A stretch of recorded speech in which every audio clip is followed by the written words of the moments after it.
عايز يبقى معايا فلوس كتير ورزق ضيق ومش عارف اعمل ايه. انا هقول لك تعمل ايه، بس قبل ما نبدا بالفيديو ما تنساش تعمل لايك وتشرفني باشتراكك في القناه والانضمام لعيله محمد عكاشه اللي بيكم باذن الله تبقى اكبر عيله على اليوتيوب. وخلي شعارك دايما في الحياه اعرف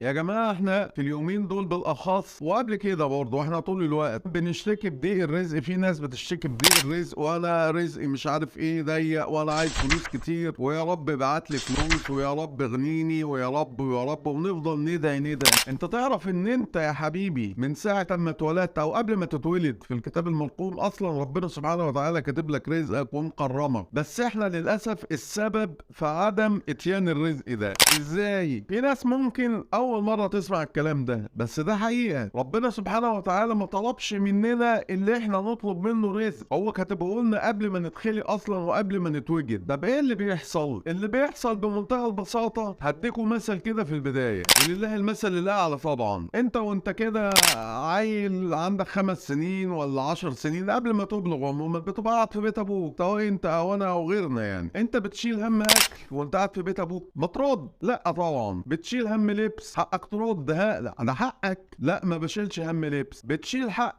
امان؟ لا بتشيل. ليه؟ لان انت في زي ما بيقولوها كده ايه، يعني ابوك شاملك ولله المثل الاعلى. تمام؟ طب تخيل انت بقى عملت فيها فلحوطه وقمت خرجت بره نطاق ابوك، هتتبهدل وتشوف مرمطه ما شفتهاش قبل كده ولا هتشوفها بعد كده. هي نفس القصه يا جماعه. احنا في نطاق الربوبيه. ربنا سبحانه وتعالى لما خلقنا كرم الانسان وخلاه رزقه يوصل له لغايه عنده، بس احنا السبب. احنا السبب. ازاي؟ تخيل ان واحد امير او واحد رئيس من الرؤساء قال لك انا هبعت لك $1,000,000 ابعتهم لك مع فلان الفلاني. قمت انت جيت بقى بمنتهى الذكاء قمت غيرت عنوانك وما بلغتش حد عنوانك فين الجديد. الراجل جه خبط فلان الفلان موجود؟ لا والله ده مشي. يبقى هنا مين السبب في ان الرزق ده ما جالكش؟ رد عليا انت حضرتك. وفي اكتر من ايه في القران الكريم معناها اني لا قدر الله لو في شر من انفسنا والخير من عند ربنا طبعا. طب المطلوب مني ايه؟ انا المطلوب منك ايه؟ الاحسان في العمل. وللاسف في ناس كتير قوي فاكره ان انا امدى ربنا ان ربنا حاشا لله هينزل يجيب لك الحاجه قدامك. لا يا حبيبي مش كده. ده انت لو طلبت طلب من مدير ولا من رئيس اي مكان وقلت له والله انا عايز سلفه، ممكن يقول يا فلان بقد ده فلان ده سلفه. تمام؟ فانت خد بالاسباب واعمل باحسان، اعمل باتقان، وخلي الرزق هيجي لك رزق. ده ربنا سبحانه وتعالى